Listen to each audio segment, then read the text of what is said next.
Mullen's finalising of a funding deal does give some hope to shareholders holding out for a recovery, but it still means there is a bumpy ride ahead. Say what?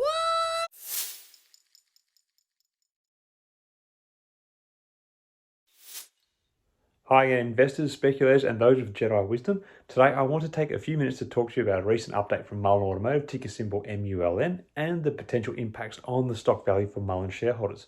As you may have seen, Mullen recently filed a Form 8K detailing the Fourth Amendment enacted to an existing securities purchase agreement.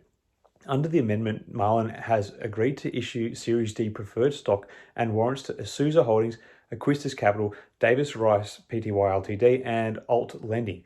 In exchange, Mullen will receive the remaining commitment amount of $90 million, which will be paid out in two equal tranches on April 17 and May 15. On the one hand, this news may be viewed positively by investors as it provides Mullen with additional capital to support its business plan. The $90 million in funding lines up with previous press releases from March, in which the company noted that it is expected to receive $110 million in funding by June 1st. With the cash balance and expected funding, Mullen believes that it will be able to operate its business plan over the next 12 months, so it remains a going concern. Good news there. However, the issuance of Series D preferred stock and warrants may dilute the ownership stake of existing shareholders. Preferred stockholders typically have priority over common stockholders in terms of receiving dividends and receiving assets in the event of liquidation. The conversion of the preferred stocks into common stock may also increase the total number of outstanding shares, which can dilute the ownership percentage of existing shareholders.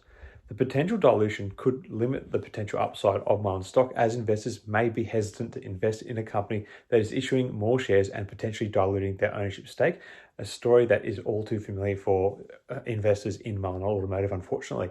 Furthermore, the terms of the promissory notes and the potential events of default listed in the filing may also be seen as a risk factor for some investors, which could further limit the potential upside for Mullen stock.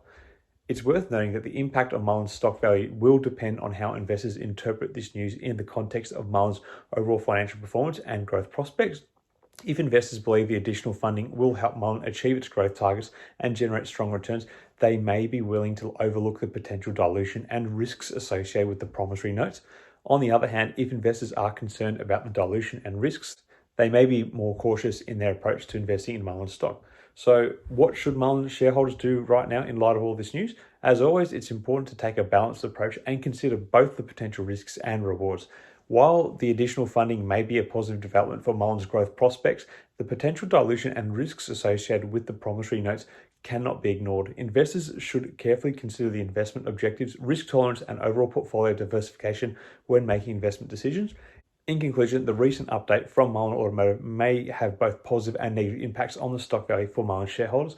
While the additional funding provides Mullen with the much needed capital to support its business plan, the potential dilution and risks associated with the promissory notes cannot be overlooked. As always, it's important for investors to take a balanced approach and carefully consider their investment objectives and risk tolerance when making investment decisions. Anyway, what are your thoughts on this securing of funding? Do you believe that it is going to be good for your holding in the long run? Or is this yet another stab in the back by the Mullen board with the dilution dagger? Let me know your thoughts in the comments below. Until next time, everyone, may the markets trade in your favour. Cheers.